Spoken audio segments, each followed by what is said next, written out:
আসসালামু আলাইকুম, আপনাকে স্বাগতম। গতকাল মাশরাফি বিন মুর্তজা কথা বলেছেন নট আউট নুমান ভাইয়ের ইউটিউবে। আমরা সেই ভিডিওটা দেখেছি। সেখানটায় প্রায় 50 মিনিটের মতন তিনি কথা বলেছেন তার সাথে। যদিও তিনি একজন ক্রিকেটার পরিচয়ে সেখানটায় কথা বলতে এসেছেন, কিন্তু এসে রাজনৈতিক ব্যাপার চলে এসেছে। তিনি ছাত্রদের এই বৈষম্য বিরোধী ছাত্র আন্দোলনের বিষয়ে যখন চুপ ছিলেন, তখন তিনি জনতার ক্ষোভের বহিঃপ্রকাশে পরিণত হয়েছেন। তো মাশরাফি বিন মুর্তজা যেই কথাগুলো বলেছেন, সেই কথাগুলোর মধ্য থেকে আমি প্রায় 19 থেকে 20টা কথা মার্ক করেছি। সেখানটা ভালো কথাও থাকতে পারে, খারাপ কথাও থাকতে পারে। তো আমি আমার যতটুকু বুঝতে পেরেছি, সেই বোঝার যেই যতটুকু ক্ষমতা, সেখান থেকে আমার কাছে মনে হয় একটু এক্সপ্লেইন করা উচিত। দেখেন, মাশরাফি বিন মুর্তজা তিনি যেই প্রথম কথাটা আমি যেটা মার্ক করেছি, তিনি বলেছেন যে তিনি ঢাকায় আছেন, পরিবার নিয়ে আছেন। তার মানে তিনি ভালো আছেন, সুস্থ আছেন। অন্যান্য নেতাদের মতন তিনি পালিয়ে যাননি, বা অন্যান্য নেতাদের মতন সংবাদ মাধ্যম বা রাস্তাঘাট এড়িয়ে চলেননি, লুকিয়ে থাকেননি। তিনি জনসম্মুখে না আসলেও একটা ইউটিউব চ্যানেলে এসছেন এবং সেখানটা কথা বলেছেন। তিনি জানিয়েছেন তিনি ঢাকায় আছেন, তিনি জানিয়েছেন তিনি পরিবারের সাথে আছেন। এটা আমার কাছে খুবই ভালো মনে হয়েছে। মাশরাফির দ্বিতীয় কথা সেটা হচ্ছে, আমি একটা স্ট্যাটাসের মাধ্যমে সীমাবদ্ধ থাকতে চাইনি। স্ট্যাটাস দিলে আরও বড় কিছু হতে পারত, তাই দেইনি। এখন সাধারণ ছাত্র যারা শুরুর দিকে আন্দোলন করেছে, তারা কিন্তু সরকার বিরোধী আন্দোলন করেনি। তখন যদি মাশরাফি বিন মুর্তজা একটা স্ট্যাটাস দিতে পারতেন, ছাত্রদের পক্ষ নিয়ে কথা বলতে পারতেন, সেখানটায় আহামরি যে গণজোয়ারের পক্ষ থেকে বা সাধারণ ছাত্র জনতার পক্ষ থেকে যে বড় কিছু ঘটে যেত, মাশরাফি যেটা বোঝানোর চেষ্টা করেছেন সেটা ঘটতো না। আমার কাছে মনে হয় সেটা হইতো না, কারণ ছাত্ররা ওই একটা স্ট্যাটাসের অপেক্ষায় ছিল, সাধারণ মানুষ তার একটা ভূমিকার অপেক্ষায় ছিল। তিনি সেটা করতে পারেননি, কারণ তিনি যেই দলের হয়ে রাজনীতি করেন সেই দল ক্ষমতায় ছিল এবং এই বৈষম্য বিরোধী আন্দোলনটা অ্যাবসলিউটলি সরকারের কাছেই করেছিল ছাত্ররা। তো এই কারণে প্রকারান্তরে যদি আমি বলতে চাই, সেটা হবে ছাত্ররা মাশরাফি বিন মুর্তজাদের কাছেই এই বৈষম্য বিরোধী আন্দোলন করেছে এবং সেটা মাশরাফিরা করতে গড়িমসি করেছে, দেরি করেছে, ভুল করেছে। সেই ক্ষেত্রেই মাশরাফি কিছু করতে পারেনি। তিনি যেটা বোঝাতে চেয়েছেন তার দলের পক্ষ থেকে তার জন্য খারাপ কিছু হতে পারত। 3 নম্বর কথা, আমি আমার খেলোয়াড়ের জায়গা থেকে ব্যর্থ হয়েছি, সেটা স্বীকার করছি। তবে আমি চেষ্টা করিনি এটা বলবো না, আমি চেষ্টা করেছি। আমি মাশরাফির বিন্দুমাত্র কোনো চেষ্টা দেখতে পাইনি। মাশরাফির চেষ্টা এটা হইতে পারতো যখন কোটা আন্দোলন শেষের দিকে, যখন 15, 16, 17 তারিখে তাদের দলের সহযোগী সংগঠক যারা ছাত্রলীগ নামে বাংলাদেশে ছিল, তারা যখন সাধারণ শিক্ষার্থীদেরকে, মেয়ে শিক্ষার্থীদেরকে পেটাচ্ছিল, হেনস্থা করছিল, তখন তো মাশরাফি বলতে পারতো যে আমি আমার এমপির পদ থেকে পদত্যাগ করলাম, যেই দলের ছাত্র সংগঠন এই রকমের কাজ করতে পারে আমি সেই দলের সাথে থাকলাম না। অন্তত এইটুকু প্রতিবাদ তিনি করতে পারতেন। একটা এমপিত্ব মাশরাফির চলে গেলে মাশরাফির কী যেত, যেখানটা পুরো নড়াইলের ছাত্ররাও কিন্তু এই মাশরাফির দিকে তাকিয়েছিল। তবে তিনি সেটা করতে পারেননি। তিনি এখন বলছেন যে তিনি চেষ্টা করেছেন। তিনি বলেছেন যে তিনি একটা স্ট্যাটাস না দিয়ে তিনি মাঠে আসতে পারতেন, ছাত্রদের সাথে কথা বলতে পারতেন, কিন্তু এটা সামাল দিতে পারতেন কিনা সেই বিষয়টা চিন্তা করে তিনি আসেননি। এটা আমার কাছে গ্রহণযোগ্যতা পায়নি তার এই ধরনের কথাবার্তা। 4 নম্বরে তিনি বলেছেন, আমি যদি কিছু করতে যেতাম সংবিধান অনুযায়ী আমাকে স্টেপ ডাউন করতে হতো, সংসদ পদ বাতিল হতো, কিন্তু সেটা আমার পক্ষে কিভাবে সম্ভব? নড়াইলের মানুষ আমাকে সেখানে পাঠিয়েছে, আমি তাদের কি উত্তর দিতাম? তো আমার কাছে মনে হয় তার এই কথাটা একেবারেই গ্রহণযোগ্য না। মাশরাফির মতন মানুষ যখন এই রকমের কথা বলেন, আমি আবারও নোট করছি, আপনারা শুনেন, আমি যদি কিছু করতে যেতাম আমাকে সংবিধান অনুযায়ী স্টেপ ডাউন করতে হতো, সংসদ পদ বাতিল করতে হতো, কিন্তু সেটা আমার পক্ষে কিভাবে সম্ভব? নড়াইলের মানুষ আমাকে সেখানে পাঠিয়েছে, আমি তাদের কি উত্তর দিতাম?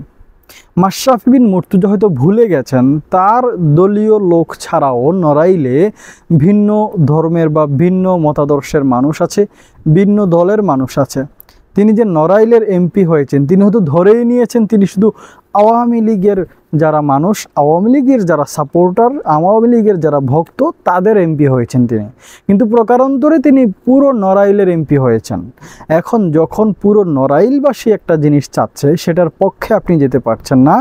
গুটি কয়েক নেতাকর্মী বা গুটি কয়েক মানুষের জন্য আপনি বলছেন যে সেটা কিভাবে সম্ভব, স্টেপ ডাউন কিভাবে করতে হতো, সংসদের পদ ছেড়ে দিতে হতো।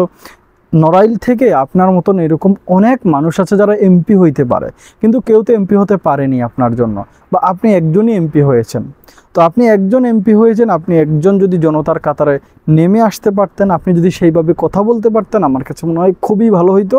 কিন্তু মাশরাফি মুর্তজা পুরো নড়াইলের কথা চিন্তা করেন, তিনি আওয়ামী লীগের কথা চিন্তা করেছেন বা আওয়ামী লীগের নেতাকর্মীদের কথাই চিন্তা করেছেন। এটাই তার এই বক্তব্য থেকে স্পষ্ট।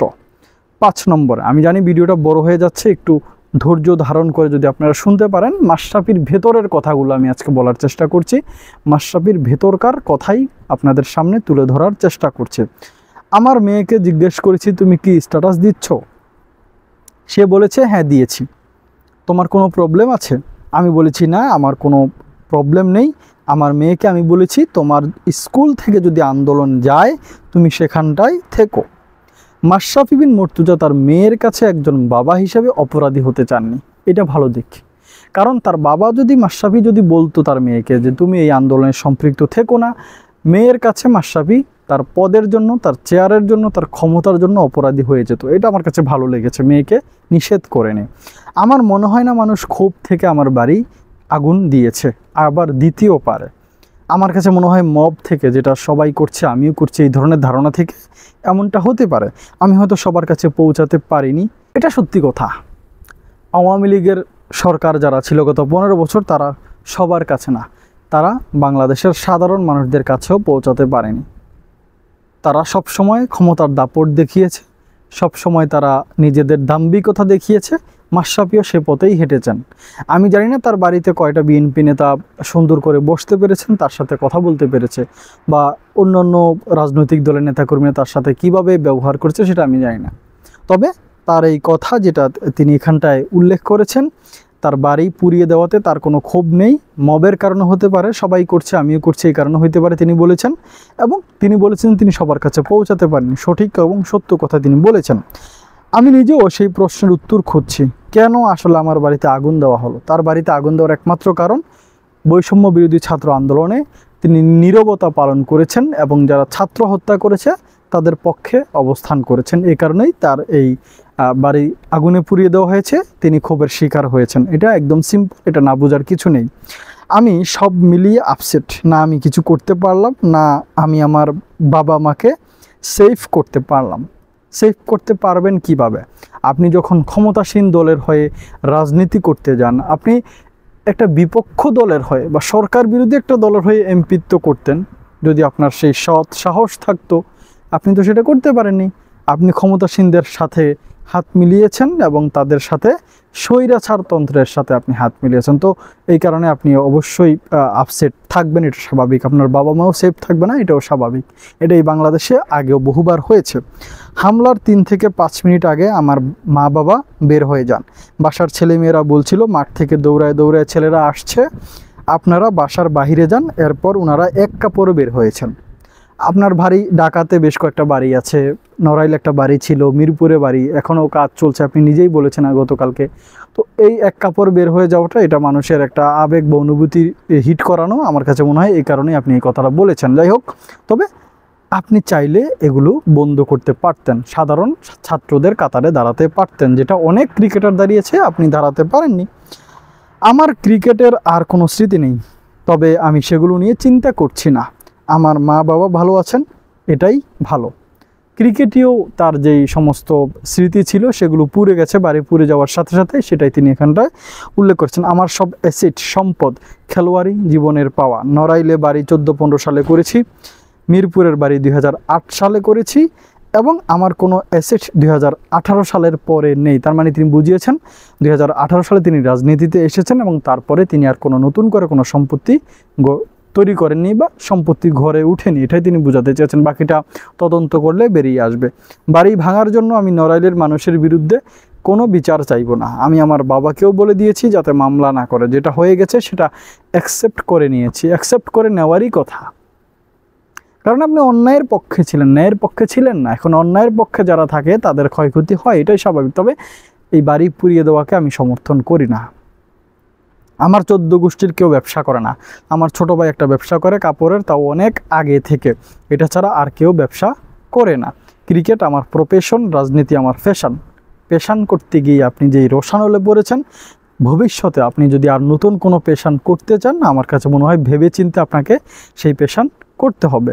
আমি বর্তমান সরকারের কাছে অনুরোধ করব, আমি যেই কাজগুলো হাতে নিয়েছিলাম সেগুলো যেন চলমান রাখার চেষ্টা করা হবে। ছাত্র বৈষম্য আন্দোলনের পক্ষ থেকে যে সমন্বয়করা সরকারে আছেন তারা আপনাকে প্রচুর ভালোবাসেন। হয়তো আপনার কিছু ব্যবহারের কারণে তারা আপনাকে ঘৃণ্যভাবে প্রকাশ করেছে, কিন্তু প্রকৃতপক্ষে অনেক মানুষ এখনও আপনাকে ভালোবাসে। তারা হয়তো বিষয়গুলো, বা সরকারের দায়িত্বশীল যারা আছেন তারা হয়তো বিষয়গুলো খেয়াল রাখবেন। সেই কাজগুলো করলে অবশ্যই আপনাদেরও লাভ হবে, দেশেরও লাভ হবে, মানুষের লাভ হবে। তো মানুষের যেটা দরকার সেটাই এই সরকার করবে, এটাই মানে স্বাভাবিক বিষয়। 2018 সালে রাজনীতিতে আসার কারণে আমার 8-10 কোটি টাকার কন্ট্রাক্ট বাতিল হয়েছে। এটা এখানে বলার কিছু নেই। আপনি রাজনীতি করবেন, আবার মানে মাল্টিমিডিয়া ইন্টারন্যাশনাল কোম্পানি যেগুলো, সেগুলোর সাথেও হাত রাখবেন, এটা তো হয় না। আপনি জেনে শুনে এখানে এসেছেন, তো এই কথা বলার কোনো মানে নেই যে আপনি আবার আবেগ বিক্রি করতে এসেছেন। যাই হোক, ক্রিকেটের সঙ্গে কাজ আর আমি ডিজার্ভ করি না। দেখেন, এর আগে যতবার মাশরাফি মর্তুজাকে মানুষ চেয়েছে যে ক্রিকেটে আসুন, কথা বলুন, বিসিবিতে আসুন, কাজ করুন, তিনি আসতে পারেননি, রাজনীতির কারণে আসতে পারেননি।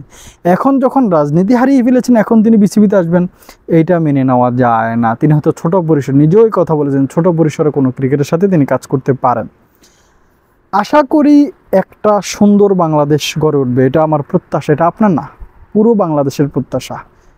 তো এই মাশরাফি বিন মর্তুজাকে নিয়ে আপনার মতামত কি? মাশরাফি মর্তুজার যতগুলো কথা আমি উল্লেখ করলাম, এই কথাগুলোর মধ্য থেকে তার ভেতরকার মূল কথা যেটা, সেটা হচ্ছে তিনি স্বৈরাচারদের সাথে সম্পৃক্ত থেকেছেন, সাধারণ মানুষের কাতারে আসতে পারেনি। ভাই, একটা কথা কি, কোনো রাজনৈতিক নেতা যদি সাধারণ মানুষের কাতারে না আসতে পারে, সে কখনোই রাজনীতির যে স্বাদ সেটা পাবে না। একটা সাধারণ মানুষ যদি জনগণের ভোটের মাধ্যমে নির্বাচিত না হয়, ওই নির্বাচন জয়ের পরে তার ভিতরে যে আত্মতৃপ্তি, সেটা সে পাবে না। হ্যাঁ, আমি জানি নড়াইলে অনেক মানুষ মাশরাফিকে ভোট দিয়েছে, সেই ভোট তারা দিয়েছে ক্রিকেট দেখে, ক্রিকেটকে ভালোবেসে। মাশরাফি যেইভাবে যেই স্বৈরাচারদের সাথে চলছেন, তিনি তার জেলায় কাজ করেছেন, সেটা আমরা অনেকেই জানি। সি ক্যাটাগরির একটা জেলা তার, তিনি নিজে এটা উল্লেখ করেছেন। তিনি বলেছেন যে সি ক্যাটাগরির একটা জেলাতেও আমি এ ক্যাটাগরির মতন অবস্থা বানিয়ে ফেলেছিলাম। তো যত কিছুই তিনি করেন না কেন, মূলত তিনি কিন্তু স্বৈরাচারদের সহযোগী। তো এই বিষয়টা মানুষ যত তাড়াতাড়ি বুঝতে পারবে, ততই কিন্তু মাশরাফি বিদেশি বেড়ে যাবে, এবং সেটা বেড়েছে। তার ঘরবাড়ি ফুরিয়ে দিয়েছে, তাকে লুকিয়ে থাকতে হচ্ছে ঢাকায়। তো এই সমস্ত বিষয়গুলো সম্পর্কে মাশরাফি যেই কথা বলেছেন আজকে, আমার কাছে মনে হয় তিনি ওই সঠিক কথাটা এখনও বলতে পারছে না।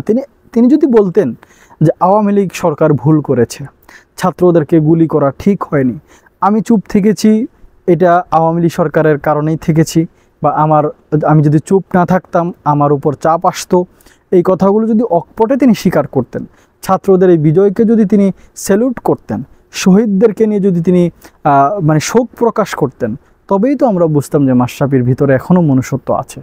কিন্তু তিনি তো সেগুলো করেননি। তিনি বরং আবেগ বিক্রি করতে চেয়েছেন। তিনি 2018 সালের পরে কোনো অ্যাসেট তৈরি করেননি, কোনো সম্পদ তৈরি করেননি। তিনি বলতে চেয়েছেন নড়াইলে তার বাড়ি পুড়িয়ে দিয়েছে, সেখানটায় মানুষের প্রতি তার কোনো ক্ষোভ নেই, তিনি কোনো বিচার চাইবেন না। কেন বিচার চাইবেন না? যদি অন্যায় হয়ে থাকে বিচার চাইবেন, অবশ্যই চাইবেন। কিন্তু আপনি জানেন এটা অন্যায় না, কারণ আপনি নিজেই অন্যায়কারীদের সহযোগী হয়েছেন, নিজে অন্যায় করেছেন। ছাত্রদের এই গুলি খাওয়া ছাত্রদের বিরুদ্ধে গিয়ে আপনি অবস্থান নিয়েছেন, যখন আপনি কারো মানে সঠিক সোজা রাস্তা যেটা, এই রাস্তা যদি আপনি না আসতে পারেন, আপনি যদি অন্য রাস্তা নাও যান, নিজের জায়গায় অবস্থান করেন, এটাও কিন্তু ওই মানে অন্যায়কারীদের সাথেই থাকা। তো আপনি সেটাই করেছেন। মাশরাফি বিন মর্তুজা সম্পর্কে আমার ধারণা এখনও বিন্দুমাত্র পাল্টায়নি। তিনি স্বৈরাচারদের দোসর, এবং সেখানটায় তার মনের ভেতরে এখনও সেই ধরনের কোনো না কোনো কিছু রয়ে গেছে। তিনি আবার চেষ্টা করছেন কোনো কিছু করার। ভালো থাকবেন, সুস্থ থাকবেন, আল্লাহ হাফেজ।